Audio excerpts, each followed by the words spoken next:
അധ്യായം 19. ഈ വചനങ്ങളെ പറഞ്ഞു തീർന്നിട്ട് യേശു ഗലീല വിട്ടു. യോർദാനക്കരെ യഹൂദ്യദേശത്തിന്റെ അതിരോളം ചെന്നു. വളരെ പുരുഷാരം അവനെ പിൻചെന്നു.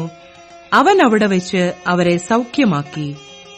പരീശന്മാർ അവന്റെ അടുക്കൽ വന്ന്, ഏത് കാരണം ചൊല്ലിയും ഭാര്യയെ ഉപേക്ഷിക്കുന്നത് വിഹിതമോ എന്ന് അവനെ പരീക്ഷിച്ചു ചോദിച്ചു. അതിന് അവൻ, സൃഷ്ടിച്ചവൻ ആദിയിൽ അവരെ ആണും പെണ്ണുമായി സൃഷ്ടിച്ചു എന്നും അത് നിമിത്തം മനുഷ്യൻ അപ്പനെയും അമ്മയെയും വിട്ട് ഭാര്യയോട് പറ്റിച്ചേരും, ഇരുവരും ഒരു ദേഹമായി തീരും എന്നരുളി ചെയ്തു എന്നും നിങ്ങൾ വായിച്ചിട്ടില്ലയോ? അതുകൊണ്ട് അവർ മേലാൽ രണ്ടല്ല, ഒരു ദേഹമത്രേ. ആകയാൽ ദൈവം യോജിപ്പിച്ചതിനെ മനുഷ്യൻ വേർപിരിക്കരുത് എന്നുത്തരം പറഞ്ഞു. അവർ അവനോട്, എന്നാൽ ഉപേക്ഷണ പത്രം കൊടുത്തിട്ട് അവളെ ഉപേക്ഷിപ്പാൻ മോശ കൽപ്പിച്ചത് എന്ത് എന്ന് ചോദിച്ചു.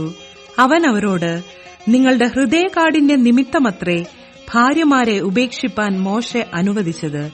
ആദിയിൽ അങ്ങനെയല്ലായിരുന്നു. ഞാനോ നിങ്ങളോട് പറയുന്നത്, പരസംഗം നിമിത്തമല്ലാതെ ഭാര്യയെ ഉപേക്ഷിച്ച് മറ്റൊരുത്തിയെ വിവാഹം കഴിക്കുന്നവൻ വ്യഭിചാരം ചെയ്യുന്നു.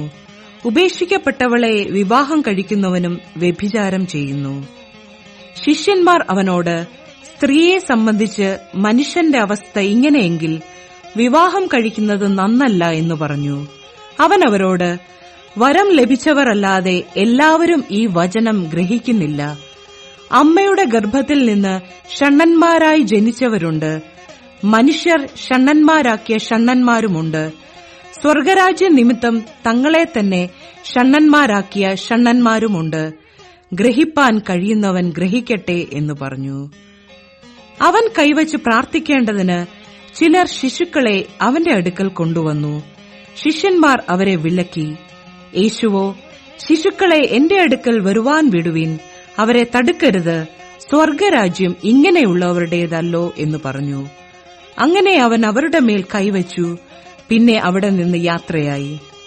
അനന്തരം ഒരുത്തൻ വന്ന് അവനോട്, ഗുരോ, നിത്യജീവനെ പ്രാപിപ്പാൻ ഞാൻ എന്തു നന്മ ചെയ്യണമെന്ന് ചോദിച്ചതിന് അവൻ, എന്നോട് നന്മയെക്കുറിച്ച് ചോദിക്കുന്നത് എന്ത്? നല്ലവൻ ഒരുത്തനേ ഉള്ളൂ. ജീവനിൽ കടപ്പാൻ ഇച്ഛിക്കുന്നുവെങ്കിൽ കൽപ്പനകളെ പ്രമാണിക്ക എന്ന് അവനോട് പറഞ്ഞു. ഏവ എന്ന് അവൻ ചോദിച്ചതിന് യേശു, കൊല ചെയ്യരുത്, വ്യഭിചാരം ചെയ്യരുത്, മോഷ്ടിക്കരുത്, കള്ളസാക്ഷ്യം പറയരുത്, അപ്പനെയും അമ്മയെയും ബഹുമാനിക്ക, കൂട്ടുകാരനെ നിന്നെപ്പോലെ തന്നെ സ്നേഹിക്ക എന്നിവ തന്നെ എന്നു പറഞ്ഞു. യൗവനക്കാരൻ അവനോട്, ഇവയൊക്കെയും ഞാൻ പ്രമാണിച്ചു പോരുന്നു, ഇനി കുറവുള്ളത് എന്ത് എന്ന് പറഞ്ഞു.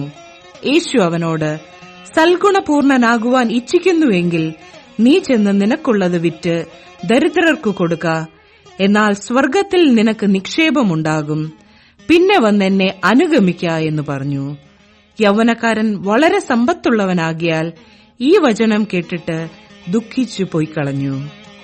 യേശു തന്റെ ശിഷ്യന്മാരോട്, ധനവാൻ സ്വർഗരാജ്യത്തിൽ കടക്കുന്നത് പ്രയാസം തന്നെയെന്ന് ഞാൻ സത്യമായിട്ട് നിങ്ങളോട് പറയുന്നു. ധനവാൻ ദൈവരാജ്യത്തിൽ കടക്കുന്നതിനേക്കാൾ ഒട്ടകം സൂചിക്കുഴയൂടെ കടക്കുന്നത് എളുപ്പമെന്നും ഞാൻ നിങ്ങളോട് പറയുന്നു എന്ന് പറഞ്ഞു. അത് കേട്ട് ശിഷ്യന്മാർ ഏറ്റവും വിസ്മയിച്ചു. എന്നാൽ രക്ഷിക്കപ്പെടുവാൻ ആർക്ക് കഴിയും എന്ന് പറഞ്ഞു. യേശു അവരെ നോക്കി, അത് മനുഷ്യർക്ക് അസാധ്യമെങ്കിലും ദൈവത്തിന് സകലവും സാധ്യം എന്ന് പറഞ്ഞു. പത്രോസ് അവനോട്, ഞങ്ങൾ സകലവും വിട്ട് നിന്നെ അനുഗമിച്ചുവല്ലോ, ഞങ്ങൾക്ക് എന്ത് കിട്ടും എന്ന് ചോദിച്ചു. യേശു അവരോട് പറഞ്ഞത്, എന്നെ അനുഗമിച്ചിരിക്കുന്ന നിങ്ങൾ പുനർജനനത്തിൽ മനുഷ്യപുത്രൻ തന്റെ മഹത്വത്തിന്റെ സിംഹാസനത്തിൽ ഇരിക്കുമ്പോൾ നിങ്ങളും 12 സിംഹാസനത്തിൽ ഇരുന്ന് ഇസ്രായേൽ ഗോത്രം 12നും ന്യായം വിധിക്കും എന്ന് ഞാൻ സത്യമായിട്ട് നിങ്ങളോട് പറയുന്നു. എന്റെ നാമനിമിത്തം വീടുകളെയോ സഹോദരന്മാരെയോ സഹോദരികളെയോ അപ്പനെയോ അമ്മയെയോ മക്കളെയോ നിലങ്ങളെയോ വിട്ടുകളഞ്ഞവന് എല്ലാം 100 മടങ്ങ് ലഭിക്കും.